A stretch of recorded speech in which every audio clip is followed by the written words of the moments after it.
यौगिक कहानियों में एक बहुत खूबसूरत कहानी है। आदियोगी शिव और पार्वती की शादी एक बड़ी घटना थी। चूंकि पार्वती एक राजकुमारी थी, तो आसपास के सभी जाने माने व्यक्ति आमंत्रित थे। राजा रानियां, देवी देवता सब एक से बढ़कर हर एक महंगी परिधान में सुसज्जित। तब आता है दुल्हा, शिव जटाधारी, उलझे बालों के साथ, सिर से पैर तक राख में लिपटे हुए, ताजा मारे हाथी की खून टपकती चमड़ी की शाल लिए हुए और पूरी तरह नशे में चूर, बिल्कुल परमानंद में। और उनके साथ चल रहे लोग सब विक्षिप्त और विकृत जीव, वे मानव रूप में भी नहीं थे और वे हर तरह का शोर कर रहे थे जो किसी की समझ नहीं आ रहा था। मीना, पार्वती की मां ने इस दुल्हे को देखा और वह बेहोश हो गई। पार्वती ने विनती करते हुए शिव से कहा, तुम जैसे भी हो मुझे फर्क नहीं पड़ता, मैं सिर्फ तुम्हें चाहती, हम तुम जैसे भी हो, पर सिर्फ मेरी मां के लिए अपना थोड़ा सा मधुर रूप धारण कर लो। शिव मान गए और उन्होंने एक खूबसूरत रूप धारण कर लिया। अच्छे से तैयार होकर फिर से शादी में आए और जब उन्होंने शिव को देखा, उन्होंने कहा कि वे सुंदर मूर्ति हैं, जिसका मतलब वे सबसे खूबसूरत इंसान थे जो उन्होंने अभी तक देखे थे।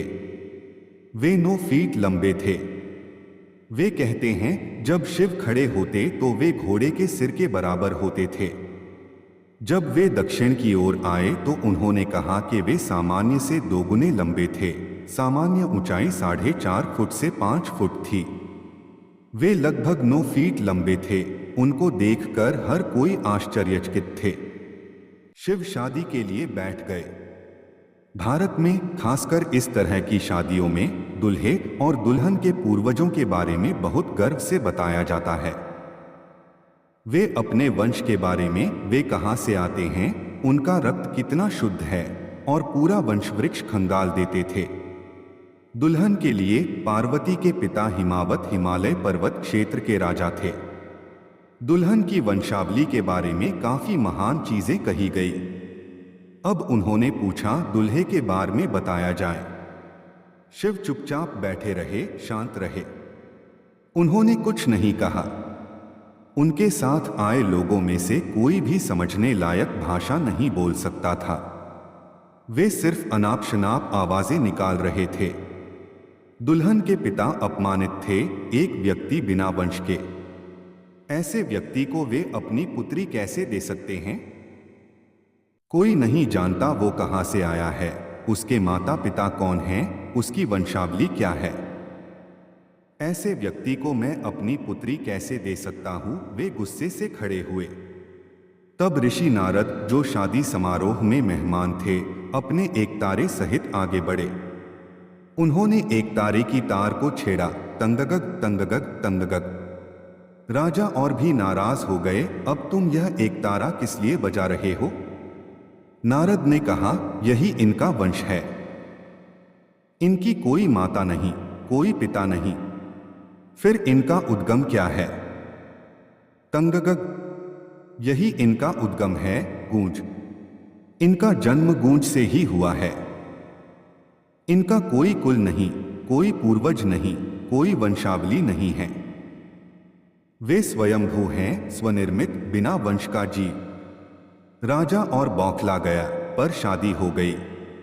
यह कहानी हमें याद दिलाती है कि जब हम आदियोगी की बात करते हैं, हम किसी सज्जन, सुलझे हुए व्यक्ति की बात नहीं कर रहे, पर एक मौलिक रूप जो जीवन के साथ संपूर्ण रूप से एक है, की बात कर रहे हैं। वे शुद्ध चेतना, पूरी तरह अभिमान रहित, किसी भी चीज को कभी ना दोहराने वाला, सहज, निर्माण कुशल, निरंतर रचनात्मक। वे बस जीवन हैं। यह आध्यात्मिक क्रिया की मूलभूत जरूरत है। अगर आप यहाँ यादों, विचारों और आस्थों की गठरी, यानी एक मेमोरी स्टिक जो आपने बाहर से एकत्र की है, तब आप मनोवैज्ञानिक क्रिया के पूरी तरह गुलाम बन चुके हैं।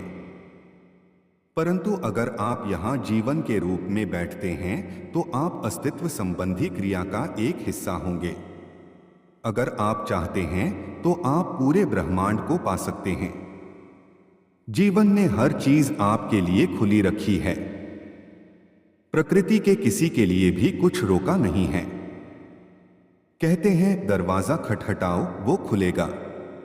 आपको तो खटखटाना भी नहीं है, क्योंकि कोई असल दरवाजा है ही नहीं।